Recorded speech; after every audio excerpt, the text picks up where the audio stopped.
इतिहासाच्या इतिहास लेखन पाश्चात्य परंपरा या धड्याच्या विभागामध्ये प्रवेश करतोय. चला तर मग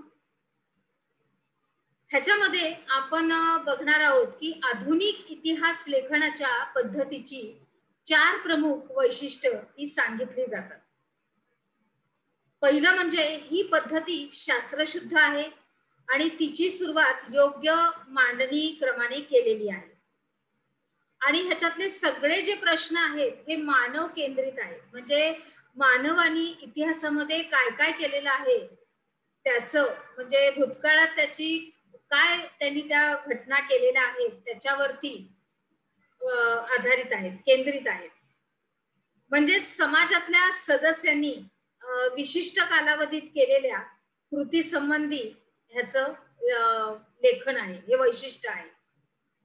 त्याच्यानंतर या इतिहासाच्या त्याच्यामध्ये काही मुद्दे आहेत की इतिहासामध्ये त्या कृतीचा संबंध हा कोणत्याही दैवी घटना, म्हणजे कोणतेही चमत्कार, देवानी काही चमत्कार केलेला आहे, कुठल्या देवतेनी चमत्कार केलेला आहे किंवा कुठल्या कथा कहाण्यांशी त्यांचा संबंध आलेला आहे ह्याच्याशी जोडला गेलेला नाहीये. त्याच्यानंतर आता तिसरा मुद्दा आहे की या प्रश्नांच्या इतिहासातील उत्तरांना ही विश्वासार्ह पुराव्यांचा संपूर्णपणे आधार आहे आणि त्याच्यामुळेच या इतिहासाची मांडणी ही तर्क सुसंगत अशी असते. त्याच्या पुढे आपण बघूया की चौथं आहे वैशिष्ट्य की मानव जातीने भूतकाळात केलेल्या कृतींच्या आधारेच मानव जातीच्या वाटचालीचा वेग या इतिहासामध्ये घेतला गेलेला आहे. लक्षात आलं? आता पुढे जाऊया. तर वरील सगळ्या वैशिष्ट्यांनी युक्त असलेला हा आधुनिक इतिहास लेखनाच्या परंपरेची बीज ही कोणत्या बरं? प्राचीन ग्रीक, कोणत्या? प्राचीन ग्रीक इतिहासकाराच्या लेखनात आढळतात असं मानलं जातं. फक्त की ही जी आधुनिक इतिहास लेखनाची सगळी जी परंपरा आहे, लेखन शैली वगैरे, ही आपण प्राचीन ग्रीक इतिहासकाराच्या लेखनात आढळतात असं फक्त मानलं जातं. आणि मग हिस्टरी हा शब्द ग्रीक भाषेतला आहे. कोणता? हिस्ट्री हा मुळातला ग्रीक भाषेतला शब्द आहे आणि इसवी सन पूर्व 5व्या शतकात होऊन गेलेल्या हिरोडाइट्स या ग्रीक इतिहासकारानं तो प्रथम त्याच्या द हिस्ट्रीज या ग्रंथाच्या शीर्षकासाठी तो वापरलेला आहे. आलं लक्षात इथपर्यंत? आता युरोपमधील वैज्ञानिक दृष्टिकोनांचा विकास आणि त्यांचं इतिहास लेखन. तर इसवी सनाच्या 18व्या शतकाच्या काळापर्यंत युरोपमध्ये तत्वज्ञान आणि विज्ञान या क्षेत्रामध्ये लक्षणीय प्रगती झाली होती. काय झाली होती? प्रगती झाली होती.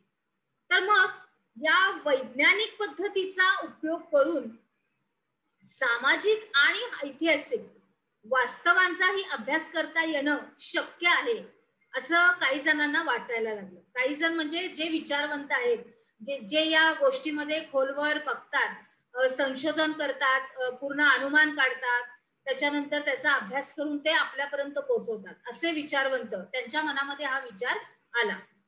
मग त्याच्यानंतर पुढील काळामध्ये युरोप, अमेरिकेमध्ये इतिहास आणि इतिहास लेखन या विषयासाठी खूप सारं विचार विनिमय झाला, संपूर्ण चर्चा झाली आणि यामध्ये इतिहास लेखनामध्ये वस्तुनिष्ठेला महत्व येत गेलं. कोणत्या गोष्टीला? वस्तुनिष्ठतेला. आलं लक्षात? कोणत्या गोष्टीला? वस्तुनिष्ठतेला. मग आता पुढे बघूया. मग पुढे काय झालं तर 18व्या शतकाच्या अगोदर युरोपमधील विद्यापीठांमध्ये सर्वत्र ईश्वर विषयक चर्चा आणि त्याच्या संबंधीचं असं तत्वज्ञान या विषयांना अधिक महत्व दिलं गेलं. आणि मग त्याच्यानंतर मग हळूहळू हळूहळू चित्र बदलत गेलं. मग ते कशा रीतीने? तर इसवी सन 1737 मध्ये जर्मनीमधील गॉटिंगेन या विद्यापीठाची स्थापना झाली. कोणती?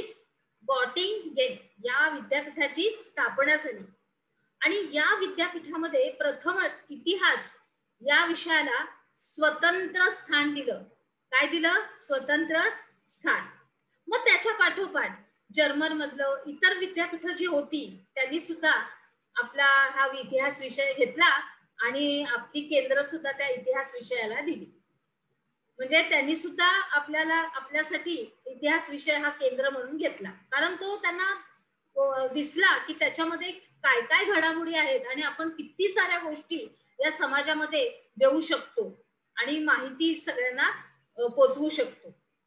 मग त्याच्यानंतर महत्वाचे विचारवंत कोण कोण आले त्याच्यामध्ये, तर इतिहास लेखनाचे शास्त्र विकसित होण्यात अनेक विचारवंताचा हातभार लागला आणि त्यातीलच काही महत्वाच्या विचारवंताची आता आपण माहिती घेऊया. त्याच्या अगोदर मला तुम्हाला सांगावंसं वाटतं विद्यार्थी मित्रांनो, की हे सगळे विचारवंत युरोप मधले आहेत.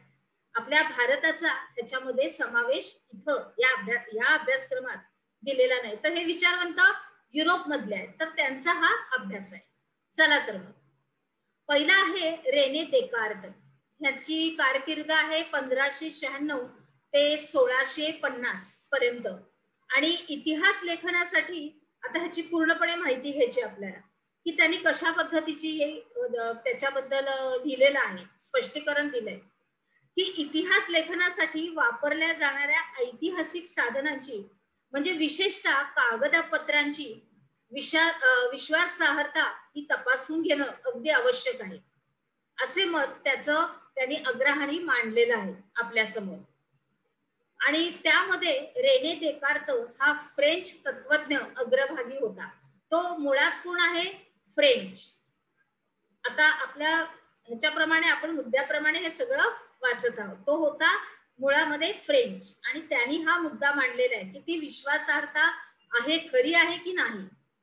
त्याच्या पुढं त्याने लिहिलेल्या डिस्कोर्स ऑन द मेथड या ग्रंथातील एक नियम शास्त्रशुद्ध संशोधनाच्या दृष्टीने फारच महत्वाचा मानला जातो. बघा इथे त्याचं चित्र आपण बघतोय. लेने देकार्त एखादी गोष्ट सत्य आहे की नाही ही न संशय आपल्या मनामध्ये धरता, कुठलाही संशय न धरता प्रस्थापित होत नाही आणि तोपर्यंत तिचा तुम्ही कधीही स्वीकार करू नका. हाच तो नियम आहे. बरोबर, लक्षात आलं. आता पुढे व्हॉल्टेअर. ह्याची कारकीर्द आहे 1694 ते 1778 पर्यंत. व्हॉल्टेअरचं मूळ नाव होतं फ्रान्सवा मरी अरोए असं होतं आणि व्हॉल्टेअर हा सुद्धा फ्रेंचच. मग या फ्रेंच तत्वज्ञानानं काय केलं तर इतिहास लेखनासाठी केवळ वस्तुनिष्ठ सत्य आणि घटनांचा कालक्रम एवढ्यावरच लक्ष त्यांनी केंद्रित नाही केलं. या फ्रेंच तत्वज्ञानाने काय केलं तर पूर्णपणे घटनाक्रमावरच लक्ष नाही केंद्रित केलं, तर त्या तत्कालीन समाजाच्या परंपरा कशा होत्या, व्यापार कसा होता, आर्थिक व्यवहार कसे होते, शेती कशी होती, याचा संपूर्णपणे विचार आवश्यक आहे. आणि त्याचा विचार करून मग इतिहासाचं आपण लिखाण करू शकतो, हा विचार त्यांनी मांडला. बरोबर. तत्वज्ञानी अतिशय हुशार आणि संपूर्णपणे खोल असा विचार करणारा होता. त्यामुळेच इतिहासाची जेव्हा आपण मांडणी करतो तेव्हा मानवी जीवनाचा सर्वांगीण विचार व्हायला हवा, हा विचार पुढे आला. आलं लक्षात. चला पुढे जाऊया. आता आपण काय शिकलो. आधुनिक इतिहास लेखनाच्या पद्धतीची तुम्हाला 4 प्रमुख वैशिष्ट्य कोणती ती लिहायची आहेत. हिस्ट्री हा शब्द कोणत्या भाषेतील आहे, इतिहास लेखनामध्ये कोणत्या गोष्टीला जास्त महत्व दिलंय, इसवी सन 1737 मध्ये कोणत्या विद्यापीठाची स्थापना झाली आणि रेने देकार्त यांनी कोणते विचार मांडले. चला तर मग आपण आपल्या आता पुढील विभागात प्रवेश करूया.